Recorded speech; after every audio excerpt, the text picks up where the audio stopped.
really develop the trust. Thank you, judges. So we have 2 more oral posters after the last workshop of the day. Optimal fetal positions, trauma-informed care by Divya Deshwal in lactation professional and doctor of physical therapy. She works on advancing respiration for safer and smoother births. Over to you, Dr. Subhashini, you can run the announcement hall C to move there. Yes, groups. So the subgroups for Isha Rani, Mrs. Anita, Dr. Asisha, Ms. Poonam. We worked with our physiotherapist, we worked it out, and that woman birthed normally, but she stood and birthed. And this was because we worked collaboratively. Midwife, doctor, physiotherapist, working out the logistics. And that woman was ecstatic. She said, "My dream has come true." Now, if we did not have this attitude, she would have, I'm sure even we would have done a cesarean. It's because we stopped, we looked at the evidence, we realized that our childbirth practices at Fernandez needed to change.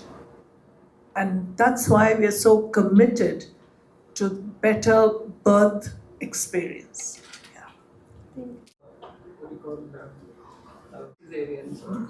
Would you like to answer? Let's say the most common cause for a cesarean in a second pregnancy is if the woman has had her first cesarean. So when she comes to a doctor, the doctor says, "Oh, your first was a cesarean, ye bhi cesarean ho jayega," because people are afraid to give her to take the risk.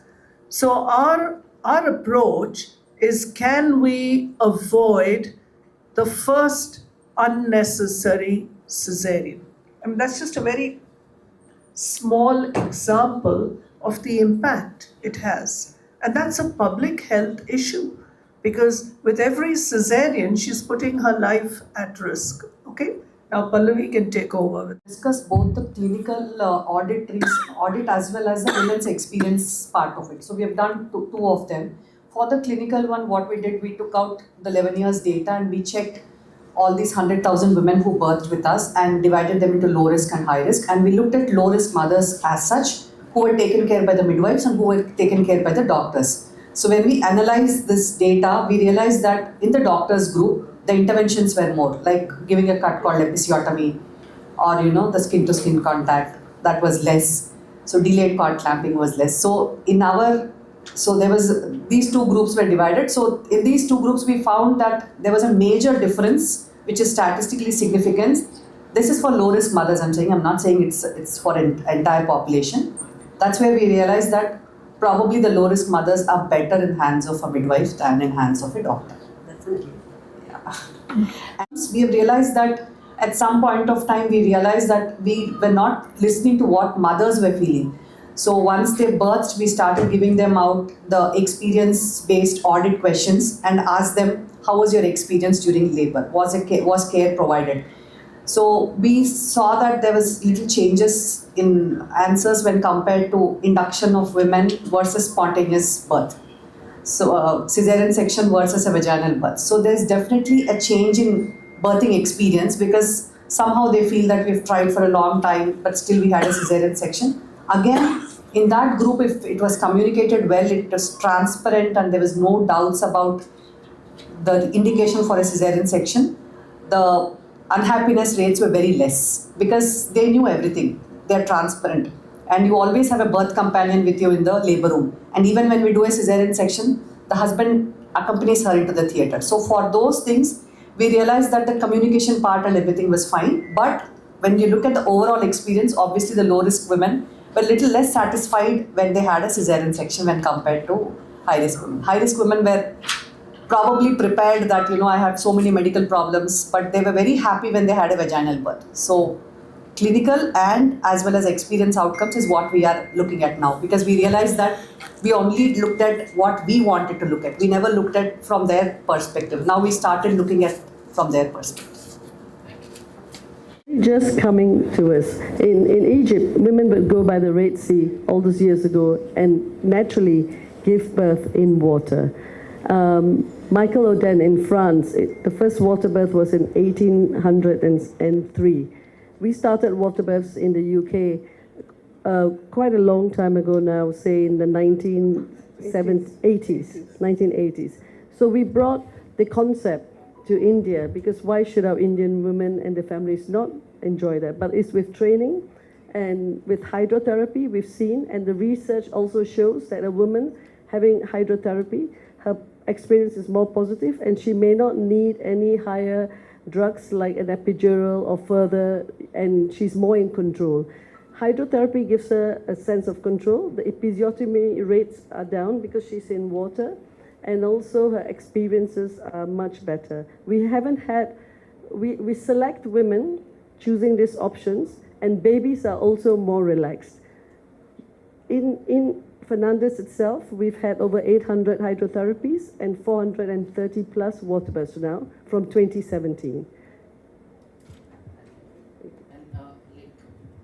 Million births every year.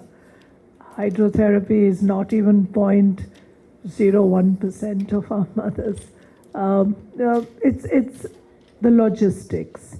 If you look at, let's say, our government maternity hospital, Petla Burj, probably does 30 to 40 births in 24 hours. It would be difficult to offer something like this, because we don't have the luxury of having one person look after each mother, number one. Number two, we have problems with water. Will the water be clean? Will the pool be clean enough? So there are we worry about. So that's why hydrotherapy, only just for hydrotherapy, is not yet available. But some state governments have broken through this. Like Karnataka at Vani Vilas has introduced pool hydrotherapy and possibly have also done some water births. And why have they done it? Because they've got midwives. Now you know the answer. Now you know why Fernandez is advocating for midwifery. Yeah. I totally agree. That can be given because they've been trained to look after a woman, whereas in the government hospitals, not all government hospitals have professional midwives as yet. Increase the midwives, your hydrotherapy will increase, and water births too. Yeah, I was just about to ask, are there enough midwives, because you're getting back to the old system? No, we don't have enough of midwives. We've trained. Training being imparted to ensure that we get more midwives? Sorry, did you say, are we training? Because Yeah. you yourself said you wanted to shift from the doctors to midwives. I said we need both. Both? Yes. Yes. To say your perception, Care of those healthy women who have very little risk. And they are safe, very safe in the hands of midwives.